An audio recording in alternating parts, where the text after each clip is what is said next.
एक बार फिर से आप सभी का स्वागत है संडे के टेस्ट डिस्कशन में। The test we name it USAT. तो बीच में 2-3 बार अंतराल हो गया। आज फिर से मैंने कोशिश की है कि आप तक पहुंचूं। आप जहां भी हैं फटाफट जुड़ें और जरा ये बताने की कोशिश करें कि मेरी आवाज आप तक बराबर पहुंच रही है और मैं स्पष्ट दिखाई पड़ रहा हूं। सब कुछ ठीक हो तो मैं शुरू करूं।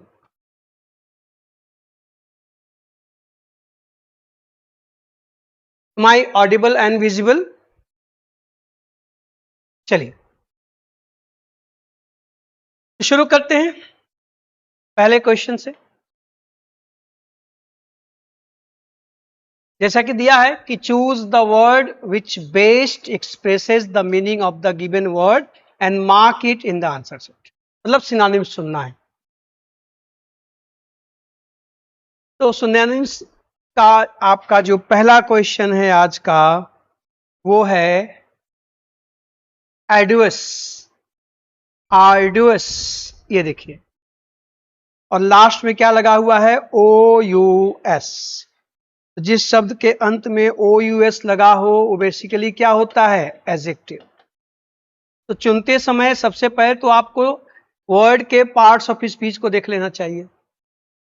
ठीक, अब ध्यान से देखिए, इसमें जो चारों ऑप्शन हैं वो एडजेक्टिव ही हैं। इसमें देखो लास्ट में आईसी है, एडजेक्टिव होता है। यहां भी ओ यू एस है, एडजेक्टिव होता है।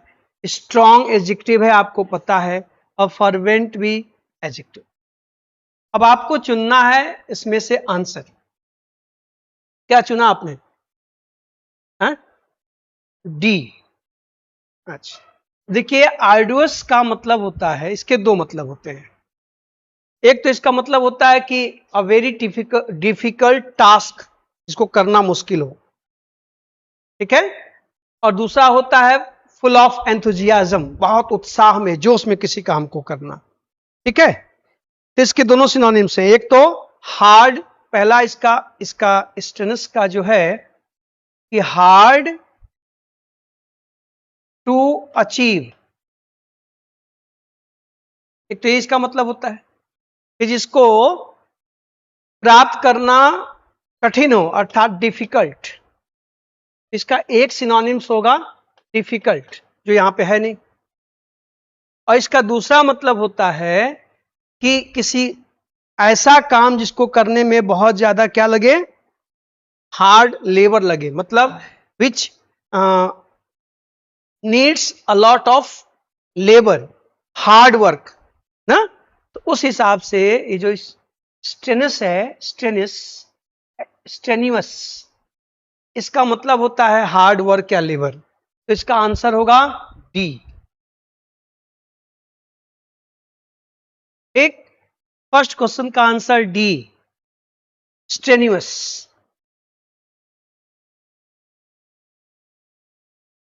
क्लियर? मतलब बहुत ज्यादा।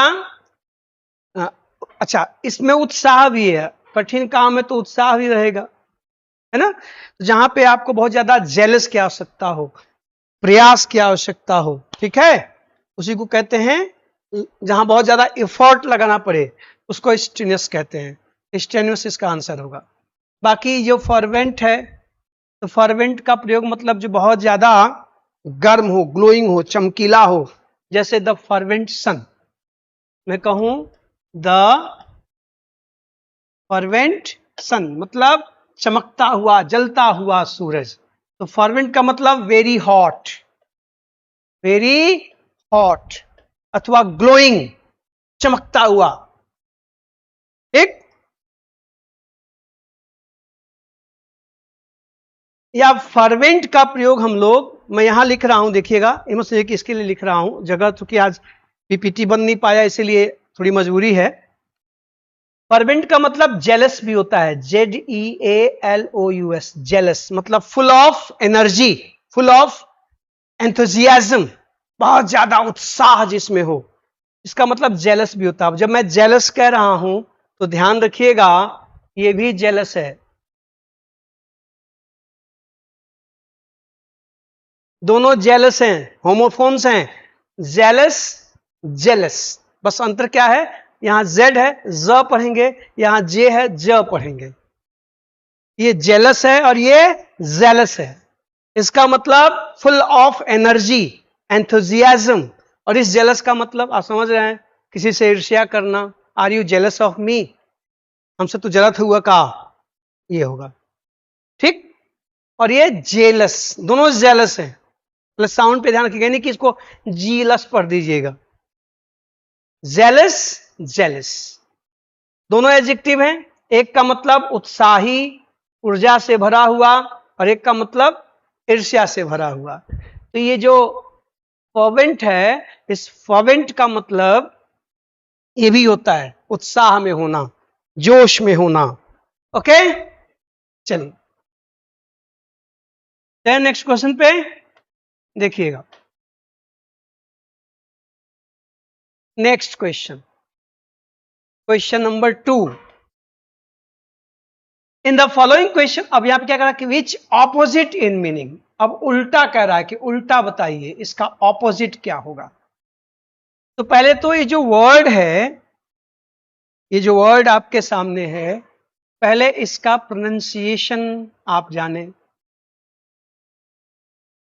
क्या पढ़ेंगे इसको, हाँ? तो पढ़ेंगे क्वाइएसेंट। क्या पढ़ेंगे, क्वाइएसेंट। पहले तो उच्चारण ठीक करिए, क्या पढ़ेंगे, क्वाइएसेंट, ठीक।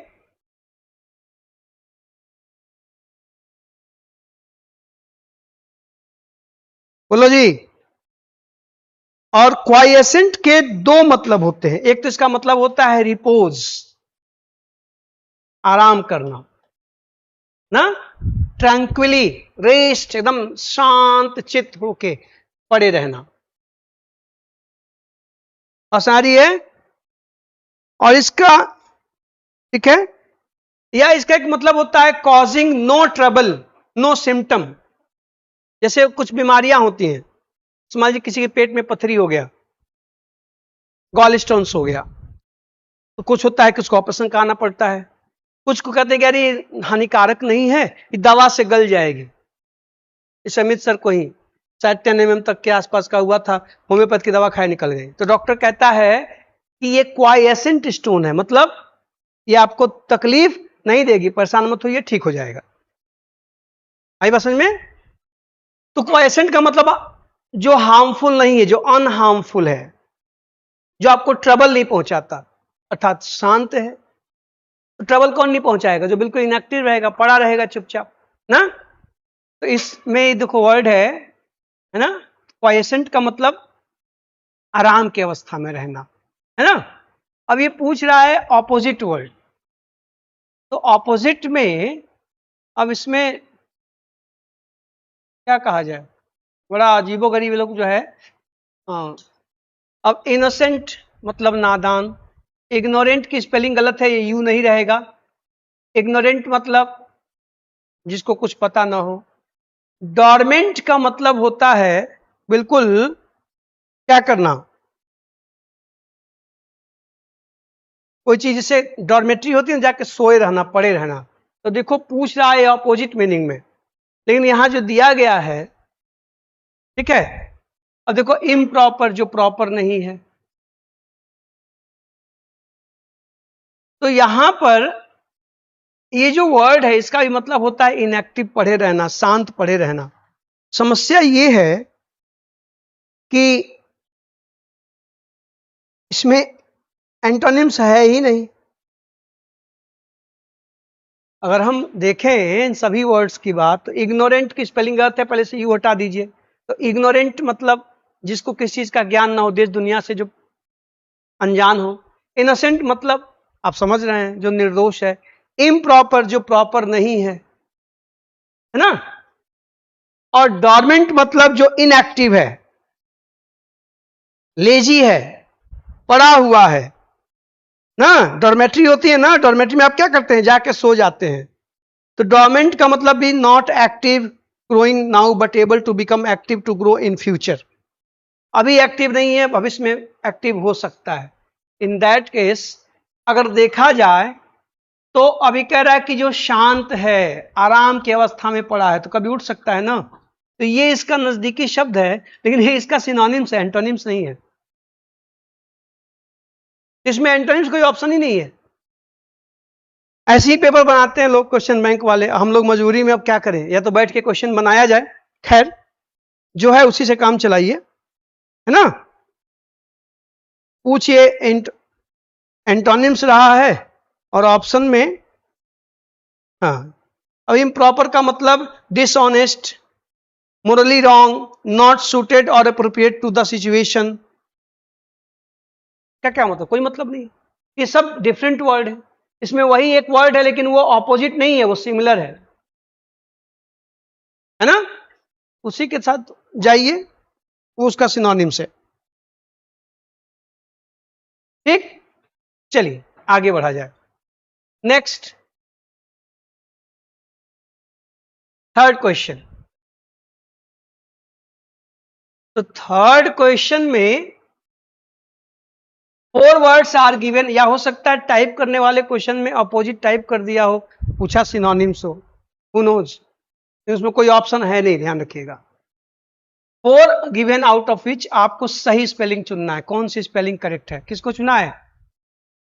हाँ, बी, कमेमोरेट। ये स्पेलिंग सही है, बाकी गलत है। ठीक है, कमेमोरेट, इसका मतलब होता है कॉल टू रिमेम्बरेंस, किसी चीज को याद करना, बीती बातों को याद करना, स्मृति में लाना, बिसरी बातों को याद करना, कमेमोरेट होता है ना। कोई बीती हुई बात, कोई बीती हुई याद, उसको आप याद करते हैं तो कमेमोरेट करते हैं। ठीक है, चलिए थर्ड का बी, आगे चला जाए। नेक्स्ट, ये देखिए जरा, अगर आप इसका भी आंसर गलत दिए होंगे, भाई वो तो मान लीजिए पुराने हैं, ये दोनों लोग अभी ताजा ताजा आते हैं रोज।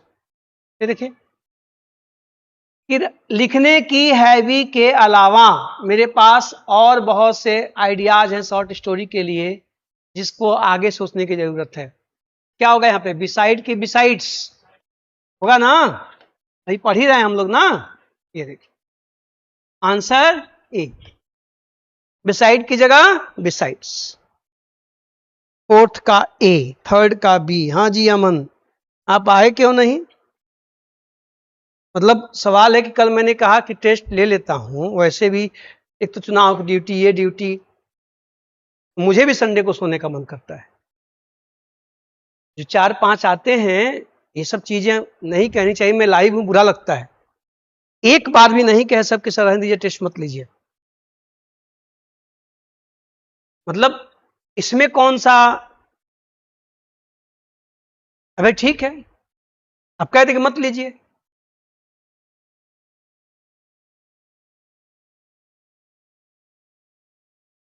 मतलब उठ के आओ और यहां कोई नहीं।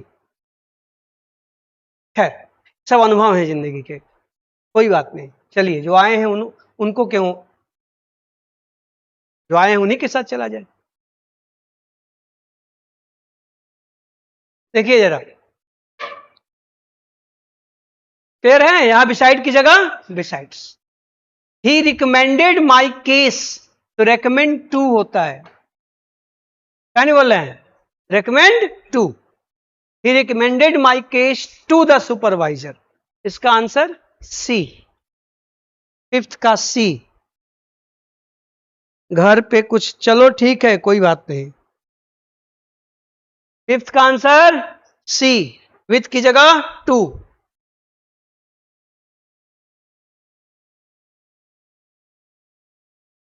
क्लियर, अच्छा। और सिक्स्थ क्वेश्चन, नेक्स्ट, इसने इसको सही किया है।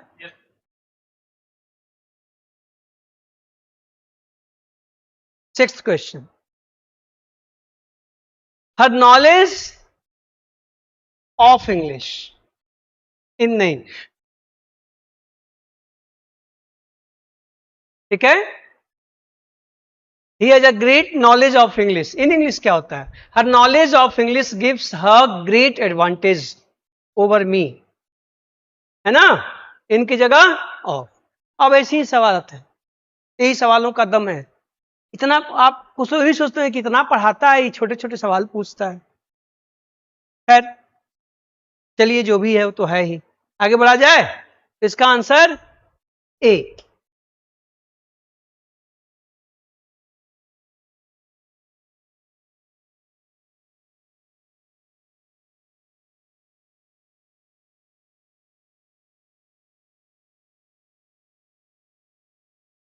चलिए, शुक्रिया। कोई थर्ड आई है, कह रहे हैं सर आगरा से लाइब्रेरी में बैठ के आपकी वीडियो देख रहा हूं। स्वागत है आपका और बहुत बहुत थैंक यू इसके लिए। आइए चलते हैं आगे। क्वेश्चन नंबर 7, पिलर्स हैं। Do not your own personal view upon the reader.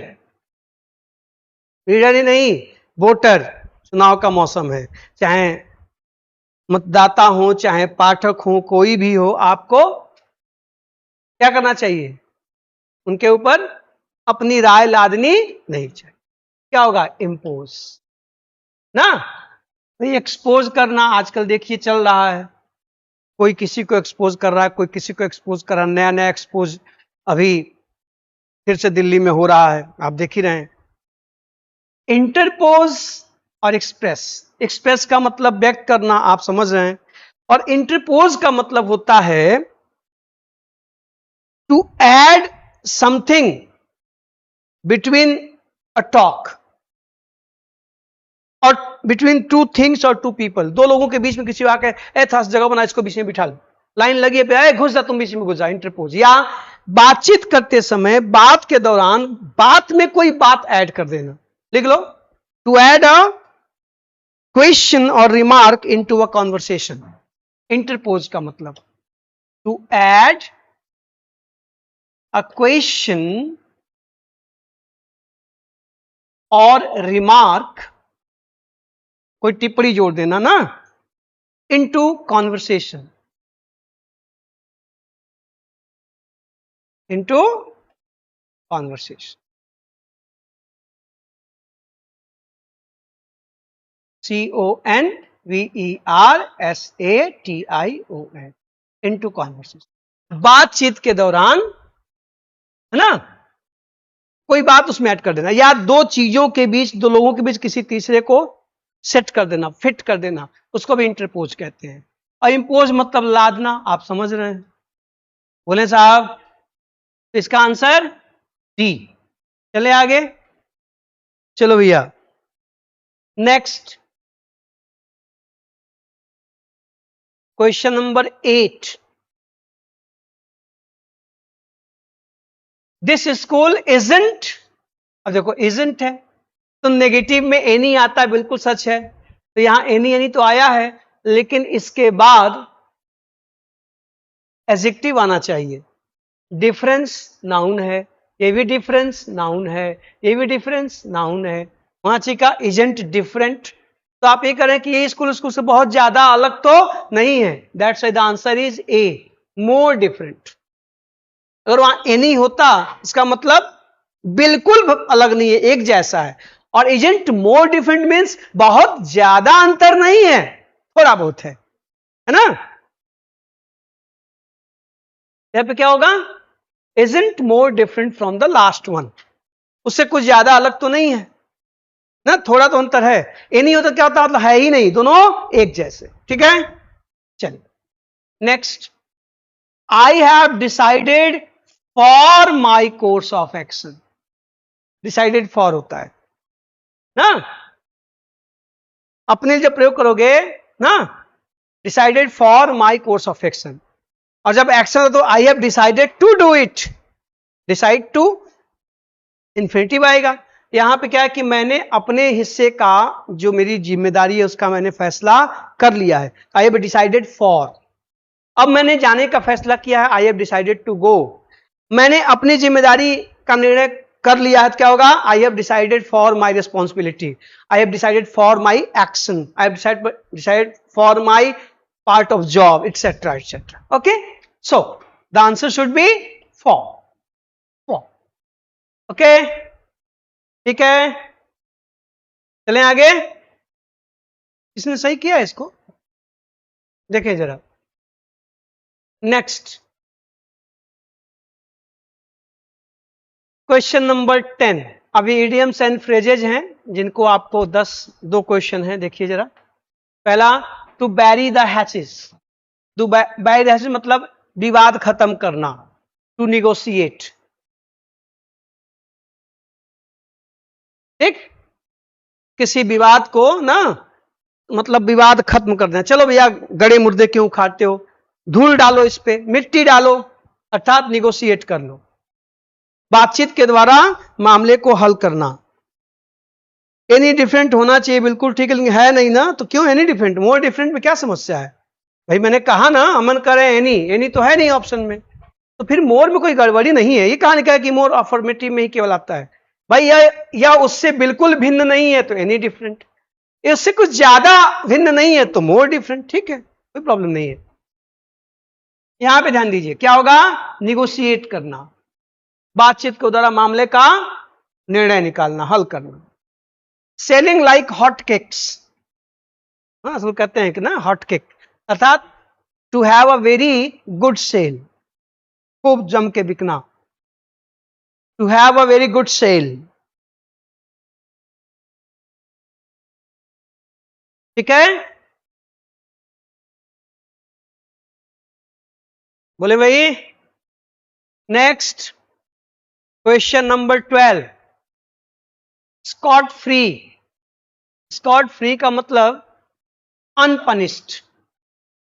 इसका प्रयोग स्पेशली टैक्स के लिए होता है. जब किसी की टैक्स माफी हो जाती है, then it is called scot free. तो अब मान लीजिए स्कॉट फ्री कर दिया, मतलब क्या कि टैक्स न देने के लिए दंडित नहीं किया गया, उस पर मतलब कोई लेवी इंपोज नहीं किया गया, तो इसका जो मतलब फिगरेटिव सेंस देखा जाए तो क्या है, अनपनिश्ड, आपको दंड नहीं दिया गया, है ना, स्कॉट फ्री. का आंसर बी, अनपनिश्ड. ठीक है, 11th का 12th का. ठीक है, next 13. A thing no longer in use. A thing no longer in use. Obsolete. देखो obsolete, ये obsolete. इल्यूजन मतलब भ्रम, आपको पता है. इलीगल पता ही है, हिस्टोरिक पता ही है. जो अब यूज में नहीं है उसको क्या कहते हैं, ऑब्सोलीट ना. ऑब्सोलीट लैंग्वेज, ऑब्सोलीट कोई भी चीज ना. जब कोई दुर्लभ चीजें प्रकृति से गायब होती है तो उसको एक्सटिंक्ट कहते हैं. जैसे रॉयल बंगाल टाइगर धीरे धीरे एक्सटिंक्ट हो रहा है, गौरैया चिड़िया गिद्ध एक्सटिंक्ट हो गए, दिखते ही नहीं है. और जब कोई भाषा, कोई परंपरा, कोई कानून, कोई ट्रेडिशन धीरे धीरे समाज से चला जाता तो उसको क्या कहते हैं, ऑब्सोलीट. ठीक है ना. देखिएगा जरा. A place where astronomical observations are made. Observatory. क्या कहते हैं उसको, बोलो, ऑब्जर्वेटरी ना. वेधशाला, वेधशाला दिल्ली में जंतर मंतर है ना, जहां पे अब लोग स्पेस देखने के बजाय करते क्या हैं, जिंदाबाद मुर्राबाद का नारा वहां ज्यादा लगता है. ठीक है, तो वो किसने बनवाया था, बोलो भाई, राजा जय सिंह ने. ठीक ना. तो बाकी जो वर्ड्स हैं, लेबोरेटरी का मतलब प्रयोगशाला, बाकी सब फालतू के वर्ड हैं, कोई मतलब नहीं है ना, वो आपको उल्लू बनाने के लिए यूज किया गया है. लेबोरेटरी प्रयोगशाला जहां आप साइंस के प्रयोग करते हैं, और ऑब्जर्वेटरी जहां पर वेधशाला, इसकी हिंदी क्या होगी, वेधशाला. जहां पर बैठ के आर्यभट्ट अपनी बांस की खुपरीचा से देख के बताया कि पृथ्वी सूर्य का चक्कर लगाती है, वही ऑब्जर्वेटरी है। ठीक है, ये देखें, किलिंग वन सिस्टर, बहन की हत्या करना। देखो यहां पे इसके बाकी ऑप्शन नीचे है, मैं आता हूं। देखो, रेजिसाइड, राजा की हत्या, किंग। पैट्रिसाइड, भाई की हत्या, ब्रदर। ठीक, पैट्रिसाइड, भाई की हत्या। रेजिसाइड, राजा की हत्या। देखना जरा। और मैट्रिसाइड, मां की हत्या, मदर। आंसर मिल गया ना। और सदोरिसाइड, बहन की हत्या। ये भी पूछे जाते हैं, किलिंग्स भी, ध्यान रखिएगा। ठीक, खुद को मार डालना, सुइसाइड, है ना। गर्भ में बच्चे को मारना, फैट्रिसाइड ना, फिटल जो क्या कहते हैं, भ्रूण हत्या होती है ना। तो देखिए जरा, मदर, सिस्टर, सदोरिसाइड। क्लियर, आगे चलें। आंसर डी, इसका आंसर क्या होगा, डी। कितने लोगों ने सही किया इसको? कुल पढ़े नहीं है सब, इतनी बार ये आ चुका है, सब पुराने सवाल है। अब चलिए 16 to 20, government officials keep throwing the buck to others. Improvement है, एक दूसरे पे जो है टालते रहते हैं, पासिंग। इसका आंसर बी होगा, answer B. C angrily broke up the letter, तो लेटर को फाड़ते हैं, tear, tore, torn. Answer A, tore up.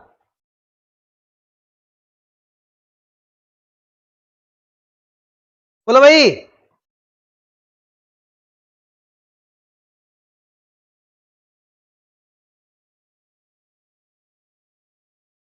They told me that they had, अब दे हैड आ गया तो हैव, हैज, हैड के बाद क्या आता है, वर्ब की पास्ट पार्टिसिपल। यहां बिल्ड की जगह बिल्ट, तो आंसर क्या होगा, सी, हैड बिल्ट। ठीक, वन शुड एक्सरसाइज, तो वन का पॉजेसिव क्या होता है, ones. Answer C, one should exercise ones right to vote. आजकल नारा भी चल रहा है, प्रचार भी हो रहा है, आप भी अपना वोट जरूर दीजिएगा। ये आपका राइट है और संवैधानिक अधिकार भी है, तो वोट दें बिना किसी संकोच के, बिना किसी हेजिटेशन के। जिसको पसंद है उसको दें, लेकिन दें। ठीक, she sank back with a मॉर्न ऑफ पेन, दर्द में, दुख में। मॉर्निंग मतलब होता ही है विलाप करना, दुख करना। इसका आंसर नो इंप्रूवमेंट, इसमें से कोई नहीं होगा। आंसर नो इंप्रूवमेंट, बिल्कुल सही है। मॉर्न ऑफ पेन, पीड़ा के आंसू, है ना। हाँ, खुशी के भी होते हैं। कल जब रात के 12 बजे चिकुआ रो रहा था, सोचो कितना, नहीं मैं कहता हूं हर जगह पैशन से, पता ही नहीं चला बारिश हो गई कब 12 बज गया। हम तो मतलब जैसा 3 घंटे की पिक्चर देख रहे हैं, दोनों और दुख था। धोनी ही बस रोने ही वाले थे, लेकिन वो है कि वो गंभीर आदमी है, दबा ले गया। शायद जीत जाता, पहुंच जाता तो शायद संन्यास लेता, खैर जो भी है। अब समझ, दिल दिमाग दोनों दोनों लगे हुए थे। लेकिन एग्जैक्टली मैं यहां घबरा कर गया था कि आज चीको, तो रो पड़ा और आंसुओं में डूबा हुआ था। कनेक्शन देखिए, क्योंकि भले वो एक फ्रेंचाइज टीम के लिए खेल रहा है, लेकिन इतने दिनों से खेलते खेलते खेलते खेलते एक एसोसिएशन हो जाता है। बहरहाल इमोशन ऐसे ही होना चाहिए। चलिए आगे बढ़े, आइए पैसेज की ओर चलते हैं। अब यहां एक पैसेज है, वो पढ़ते हैं पहले। कह रहा है कि आचार्य जगदीश चंद्र बोस, नाम सुना है सबने ना, one of the greatest modern scientist, आधुनिक युग के। अभी देखिए यही सब रूल पढ़ा रहा हूं मैं, और देखिए आ गया। आधुनिक युग के सबसे महानतम वैज्ञानिकों में से एक Acharya Jagdish Chandra Basu graduated from Saint Xavier's college Kolkata, है ना, तब कैलकाटा था, अब कोलकाता हो गया है। उनको ग्रेजुएशन की शिक्षा कहां से मिली? सेंट जेवियर कॉलेज कोलकाता से। He then obtain tripos of Cambridge university and join the presidency college Kolkata. उसके बाद फिर वो कैम्ब्रिज गए, वहां से फिर लौट के आए ना, वहां से पढ़ के लौट के आने के बाद कलकत्ता के प्रेसिडेंसी कॉलेज में टीचर हो गए एज प्रोफेसर ऑफ फिजिक्स। किसका? फिजिक्स का। आपको शायद ये बात पता है कि नहीं, उन्होंने फिजिक्स पे काम करना शुरू किया था और सबसे पहले वायरलेस पे उन्होंने काम किया था, उसको पेटेंट नहीं करा पाए और मिस्टर मार्कनी ने उनके उपलब्धियों को अपने नाम करा लिया। हताश होकर बैठ नहीं गए, बंदे ने फिजिक्स से सीधे बॉटनी की ओर पढ़िए और सबक लीजिए। जिस वायरलेस तार बेतार ये मोबाइल ये रेडियो आप जो सुनते हैं, इसका आविष्कारक आपके जगदीश चंद्र बसु थे, लेकिन इन अंग्रेजों ने खेल खेला, उसको पेटेंट करने के बजाय उसका श्रेय मार्कनी ले गए। तो ये नहीं कि बैठ के हाथ पार के अब क्या करें, बर्बाद हो गए। फिजिक्स से सीधा बॉटनी की ओर और फिर दुनिया को हिला दिया ये बता के कि पेड़ पौधे भी हमारी तरह सांस लेते हैं। देखिए जरा, you are pioneer in the wireless and radio and the microwave, सब उनकी देन थी, लेकिन आप पढ़ते किसी और के बारे में। सच यही है। He made remarkable contribution to the science of botany by proving with the help of an instrument of his own. उन्होंने बॉटनी में बहुत बड़ा योगदान दिया। उन्होंने अपना एक इंस्ट्रूमेंट बनाया था जिसके द्वारा पेड़ों की धड़कनें महसूस की जा सकती थी। ठीक है?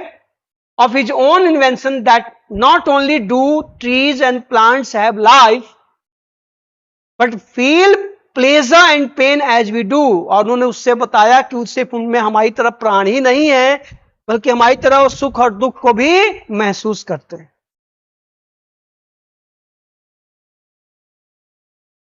He was perhaps the first scientist to suggest the possibility of gathering and utilizing energy from solar rays.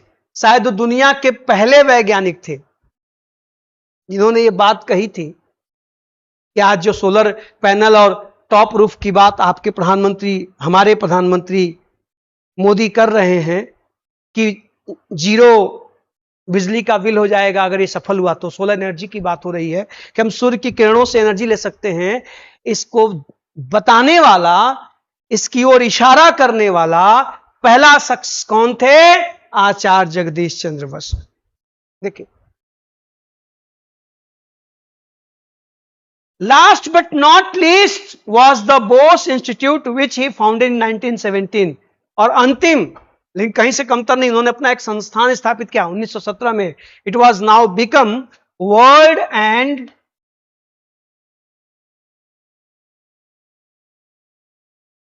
Famous research laboratory doing human service to various branches of science.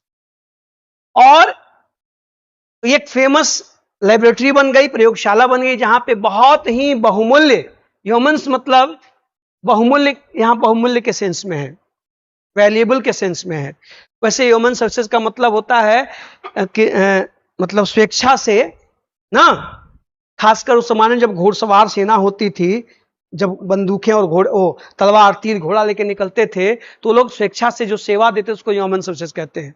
इसका संबंध स्पेशली घुड़सवार सेना से है, और जो स्वेच्छा से सैन्य सेवा देते थे। इसी फ्रेज का प्रयोग हम लोग स्वयं सेवा के सेंस में भी करते हैं। और यहां ह्यूमन्स का मतलब है कि उपयोगी, अतुलनीय सेवा देना। ठीक ना? देखिए जरा, वेरियस ब्रांचेज ऑफ साइंस, उन्होंने विज्ञान के कई हिस्सों में, कई शाखाओं में अपना योगदान दिया। क्लियर हो गया? अब पहला क्वेश्चन, आचार्य जगदीश चंद्र बोस, मंगला में इसको बोसू बोलते हैं ना, one of the greatest of modern scientist, graduated from which college? Saint Xavier Kolkata. Saint Xavier's Kolkata. सही है? Next, what is meant by human service? Invaluable. ठीक है? अमूल्य, बहुमूल्य, जिसकी कोई कीमत नहीं हो सकती। देखिएगा, 21 का ए, 22 देखें जरा, 23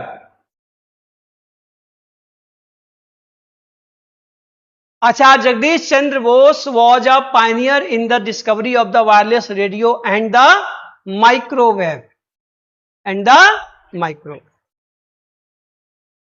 ठीक।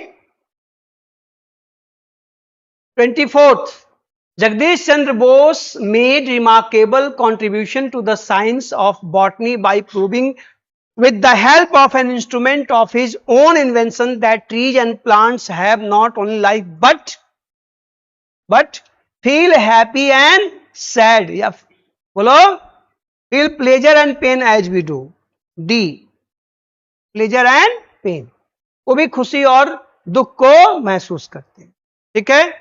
And what is meant by TPOS from Cambridge University, तो ये क्या था, ये एक स्कॉलरशिप थी, है ना, तो वहां से उनको स्कॉलरशिप मिली जिसके द्वारा, या डिग्री, लेट मी चेक, वही होगा पढ़ने के लिए,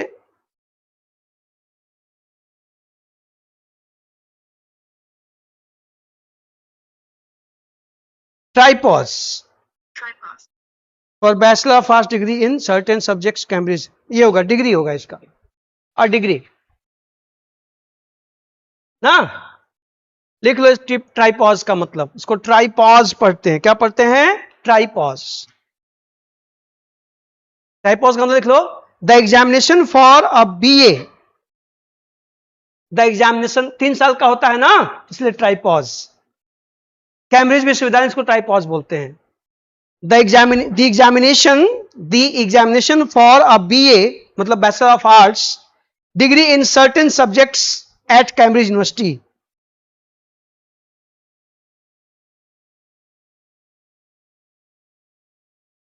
BA for a BA degree in certain subjects at Cambridge University, CAMBRIDGE, Cambridge University,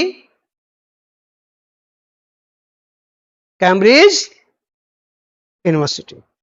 और ध्यान रखिएगा, कैम्ब्रिज विश्वविद्यालय में BA की डिग्री को ट्राइपॉज कहा जाता है, ट्राइपॉज, ठीक है।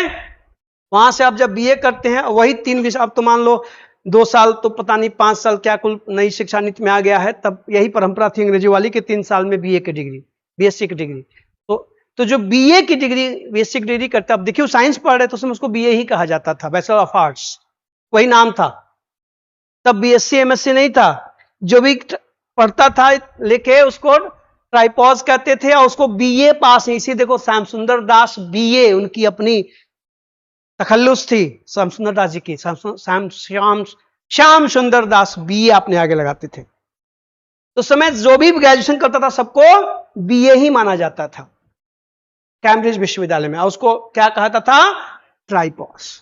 तो उन्होंने ग्रेजुएशन कहां से किया, कैम्ब्रिज से, और सोचो क्या इसमें कीमत थी इस डिग्री की कि बीए पास करें, यहां बीए पास करने के बाद प्राइमरी का मास्टर बनने को नहीं मिलता, बीए पास करने के बाद कैम्ब्रिज से सीधे आकर के कलकत्ता विश्वविद्यालय के एक कॉलेज, प्रेसिडेंसी कॉलेज, जहां पर राजेंद्र प्रसाद जी ने पढ़ाई की, आपके प्रथम राष्ट्रपति, वहां प्रोफेसर हो गए और इतने सारे रिसर्च भी कर डाले।